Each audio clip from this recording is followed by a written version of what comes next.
Warshall's algorithm. In Warshall's algorithm, you can find transitive closure of a graph. So first, we'll see how to write the adjacency matrix. So for this graph, we can write the adjacency matrix like this, because from 1 to 1, there is no edge, write it as 0. 1 to 2, there is no edge, write it as 0. And 1 to 3, there is an edge, write it as 1. So this adjacency matrix will give you information about the graph. That means, is there exists an edge from I to j in general. If there is a edge from I to j, then ith row and jth column will be having value equal to 1. For example, here from 2 to 1, there is a edge, so write it as 1. And 2 to 4, there is an edge, write it as 1. Okay.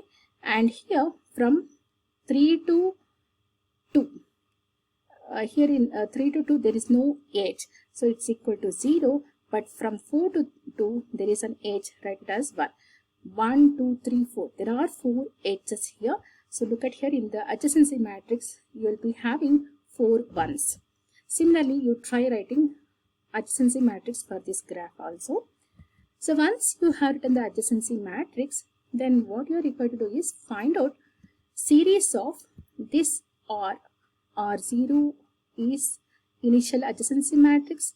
Then R1 indicates first vertex is introduced as the intermediate vertex. With that, you may get some path between some pair of vertices. And in the second iteration, you are introducing second vertex as the intermediate vertex. With that, you can achieve some path. So like that, you can achieve path whenever you introduce some intermediate vertices. So in order to apply this Warshall's algorithm, before applying Warshall's algorithm, I'll explain what transitive closure of a graph. So here there is no direct edge from Vi to Vj. But if you introduce this k vertex as the intermediate vertex, you can get the path from Vi to Vj. So how? By introducing Vk as the intermediate vertex. So transitive closure of a graph will tell you whether there exists a path between every pair of vertices or not. So like that, between every pair of vertices, you are required to find out the path. That is transitive closure of a graph. Now, here the equation is Rij equal to Rij or Rik and Rkj. So there is no edge here, that is 0. 0 or with Rik is 1, Rk is j is 1. So 1 and with 1 is 1. So here you can say that there is a path from Vi to Vk. Now in Warshall algorithm, we can see how you can change 0 to 1. Since you are introducing kth vertex as the intermediate, you are required to box kth row and kth column. Okay, so look at here, Rik is 1, Rkj is 1, 1 and with 1 is 1. So you can replace now 0 with 1. This is how you can change in the matrix. So let me explain the algorithm first. So initially, assign adjacency matrix to R0. And then between every pair of vertices, you have to introduce n vertices as the intermediate vertices. In the first iteration, first vertex as the intermediate. In the second iteration, second vertex as the intermediate vertex. So like that, in the nth iteration, you are introducing all n vertices as the intermediate vertices between the every pair of vertices. So now, vary k from 1 to n, I from 1 to n, j from 1 to n. Then Rik equal to Rk minus 1 Ij, that is in the k minus 1th iteration. So what is the value of Rij? That you have to write. That is to be OR with Rik and Rkj. Okay. Then find out the time complexity. Here time complexity is n cube and space complexity is theta of n square. Now we'll see for this graph how to write the adjacency matrix. So from A, outgoing row, only one outgoing edge, that is going to B. So write it as 1 here, remaining all 0. From B, there is only one outgoing edge, that is going to D. Write it here. And from C, there is no outgoing edge, all equal to 0. From D, two outgoing edges, it's going to A and C. A and C. So totally 1, 2, 3, 4 edges. Look at here in the adjacency matrix also we have 4 ones here. So once you have written this adjacency matrix, next thing is you have to introduce first vertex as the intermediate vertex. For that reason, box the first row and first column. Then, so whenever the column element boxed is 0, 0 and with any 1, it can be 1 or 0, you'll get the 0 only. So no need to do any changes for the first row, right as it is. In the second row also, the column element boxed is 0. If you say 0 and with 1, you will get 0 only. So here also you cannot expect any change. Even in the third row also you cannot expect any change. But in the fourth row, you may expect some changes. We'll see that in the fourth row. The column element boxed in the fourth row is 1. So 1 and with, whenever you have 1, already there is a path existing. No need to cross check whether path is there or not. Already you have said it is equal to 1. Whenever the matrix value is 1, no need to cross check. Whenever it is 0, you have to cross check whether this 0 can be replaced with 1 or not. So for that we'll see here 0, 0 odd with 1 and 1, that is 1. So replace this 0 with 1. Here it's already 1, no need to check. And here it is 0, 1 and with 0 is 0. This is the change what you are going to get when you introduce first vertex as the intermediate vertex. So the only change what you got here is this one. That is, whenever you introduce A as the intermediate, you can find a path from B to D. Earlier, there is no direct edge, here D to B. D to B, there is no direct edge, but when you introduce A as the intermediate, you can get the path from D to B. How? D to A, A to B. That is what the only change what we got after introducing A as the intermediate vertex.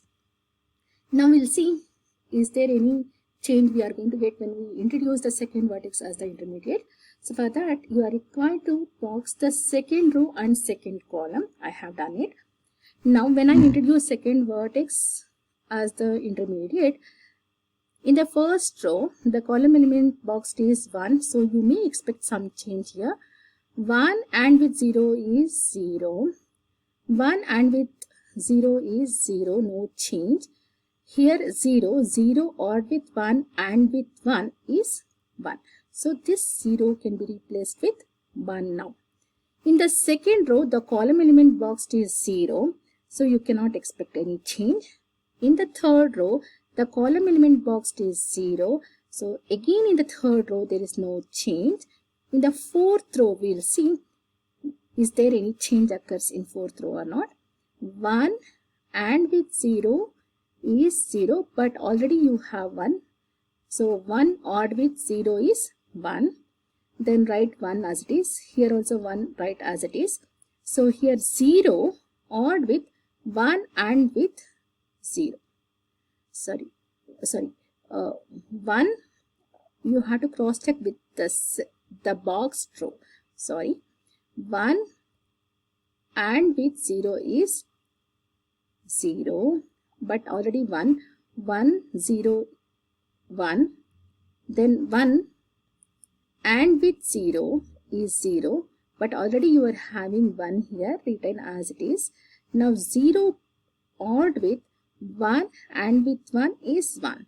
So replace this 0 with 1. Look at here. When I introduce B as the intermediate vertex, you will get the path from D to D. Earlier, there is no edge from D to D, but after introducing A and B, you can get the path from D to D. How? D to A to B, then B to D.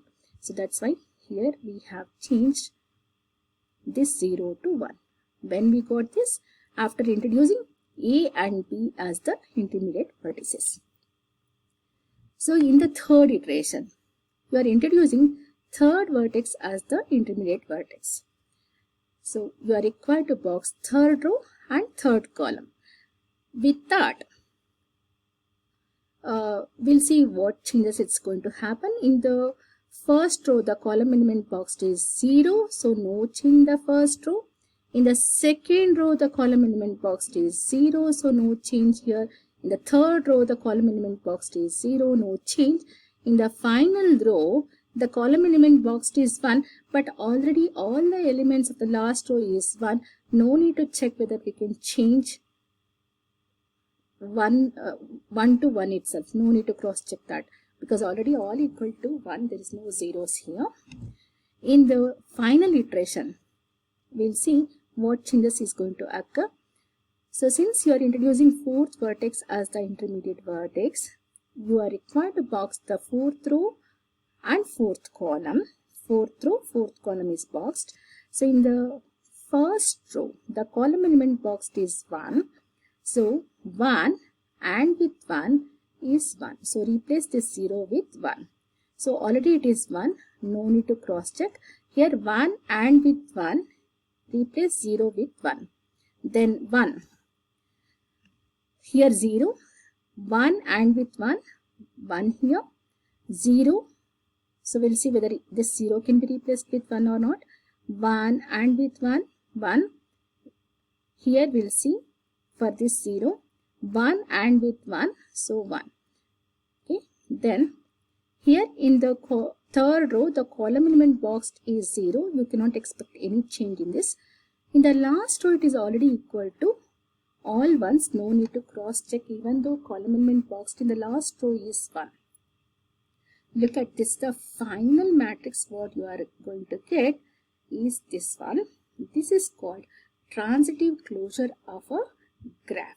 That means between every pair of the vertices, you are checking there exists a path or not. Adjacency matrix will give you information whether there exists a edge between every pair of vertices or not. That information will be given by adjacency matrix, but in transitive closure matrix, you can come to know between every pair of vertices there exists a path or not. Look at here. Between A to B, A to remaining all the vertices, A to A and remaining all vertices there is a path, and start from B you can reach to B and remaining all the vertices, but start from C you cannot able to reach to any other vertices. Why? Because there is no outgoing edge from C. Looking at the graph itself, you can say that you cannot able to reach to A, you cannot able to reach to B, or you cannot able to reach to C, D or even C also. Why? Because there is no outgoing edge from C. And start from D, you can reach to remaining all the vertices and even D also. So this is the transitive closure of a graph. So using Warshall's algorithm, you can find transitive closure of a graph.